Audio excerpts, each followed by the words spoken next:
Would you like to hear a story about American farmers with a happy ending for a change? This story involves a wealthy New York businessman, William Polk Carey.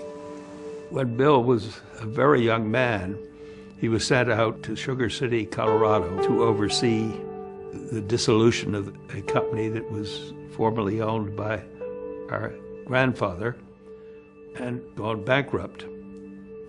Bill found out farmers had worked for a full year to grow the sugar beets for the company and then weren't paid. And he felt very badly about it, but there was nothing that he could do about it. But he never forgot. For years. And Last summer, after 19 years of anguish, Bill Carey decided he had enough money, made through his real estate investment company, to pay back the farmers of Sugar City. And he paid every nickel back to those people. I couldn't help thinking how much my husband would have, how pleased he would have been being paid finally. Bill Carey didn't save the farmers of Sugar City. All he saved was their faith that there are still some good people in the world.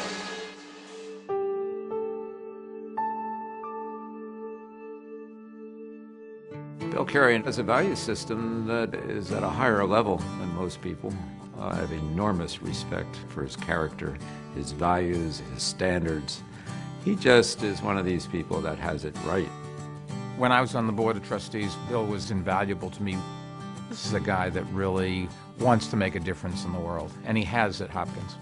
Sometimes in the middle of the night I'll wake up and think what a great guy he is, even though he was a brat when he was a little boy. But from his earliest childhood, he was an honest and humble and loyal person.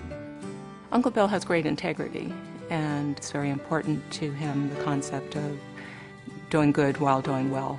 And I think that that's based in the family history in Baltimore. The Carey family dates back to the 1700s in Baltimore.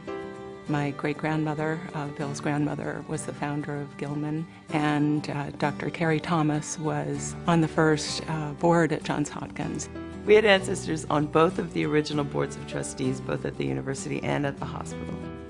The Carey Business School at Johns Hopkins is named after James Carey of Loudon, the patriarch of the family in Baltimore. He was a Quaker. He was a relative of the university founder, Johns Hopkins, and he had a very successful shipping business. James Carey was on the first city council of Baltimore. He helped build Baltimore, the economy. So this is coming back full circle. In fact, the history of Baltimore, Johns Hopkins University, and the Carey family have been so intertwined that the continuation with the founding of the Carey Business School is a natural extension of their legacy. Bill has, for years, had a long-term goal of Johns Hopkins University having a business school. And Uncle Bill has a tenacity and a dedication to purpose that is unswerving. He's not a shrinking violet. He's got ideas. If he doesn't get it done the first time, he doesn't walk away from it. He fights for it. Every time that he has to make a decision, he asks himself, how will this help the community and society in general and the country? Bill is one of those people that thinks in grand concepts. There's no question he's a visionary. He'll always look at a problem in a global sense. It's that probing intellect. He has fundamental understanding of the need in the marketplace, and that gets back to why Johns Hopkins should have a school of business. I think one of the secrets to the success of Bill's company, W.P. Carey, has been that he has always hired his top people from the top business schools in the country. And I think he'd like to be hiring people from Johns Hopkins and from Baltimore. The Carey Business School is essential to the vision of Johns Hopkins going forward. And the school has a terrific opportunity to transform business education because from the beginning, we can integrate research with practice, entrepreneurship, and a local yet global perspective. People that come to Hopkins to study business really going to have a chance to look at the world in a different way and look for innovative solutions. It is business school with a heart, that it's not all about the bottom line. It is a lot about what you're trying to accomplish in your business. What's the larger mission? We have this magnificent assemblage mix of graduate schools. Now you add this component of a graduate business education. It's what will distinguish Johns Hopkins. So it's not going to be a business school in isolation. It's integrated across a great university, teaching students that are going to be the leaders in the future. Knowing about Mr. Carey's generous contribution to the school and knowing that I could be a part of that from the beginning, it's really an exciting time.